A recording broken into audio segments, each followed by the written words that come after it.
Dėkui, gerbiama pirmininkė. Mano klausimas banko valdytojui. Žinoma, man keista truputėlį girdėti, kad Lietuvos banko atsakomybė prasideda tada, kaip jūs buvot paskirtas banko vadovu. O klausimas mano apie smulkiuosius akcininkus.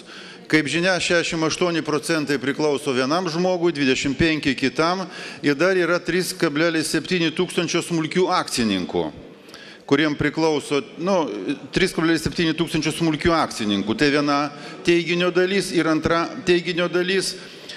Bankas buvo pradėjęs platinti 380 milijonų litų akcijų emisiją.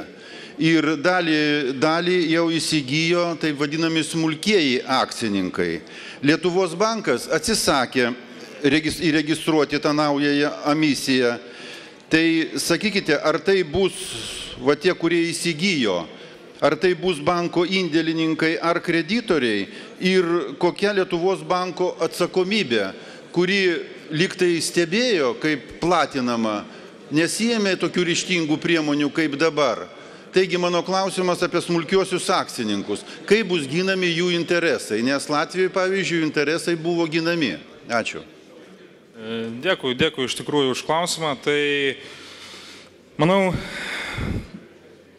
mes savo pozicijai papildomas akcijų emisijas buvom nuseklus savo pozicijose ir tikrai jos nusakliai laikėmės.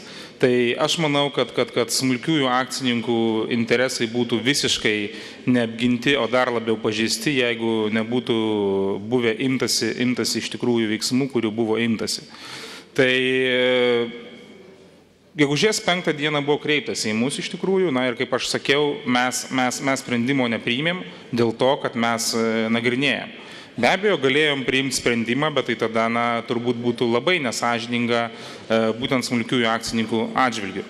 Kalbant dabar apie sakykime, visų procesų įtaką būtent smulkiųjų akcininkų interesams, tai smulkieji akcininkai iš tikrųjų eina su visais kitais kreditoriais, tai yra jau po apdraustų kreditorių ir vėlgi pritarus įstatymų pakeitimams iš tikrųjų jie atsidurtų tų kreditorių eilėje, kurie turėtų reikalų su banku, kuris liks ir kuris būtent kurio turto klausimai, ta prasme, bus sprendžiami. Tai yra paieška turto, turto realizavimas ir atsiskaitimas būtent pagal būtent jau to blogojo, tai vadinamo banko likvidavimo procedūrą. Tai taip, be abejo. Ne, tai yra, bet tik tai klausimas, į kurią eilę jie papuola. Tai va čia klausimas yra. Taip.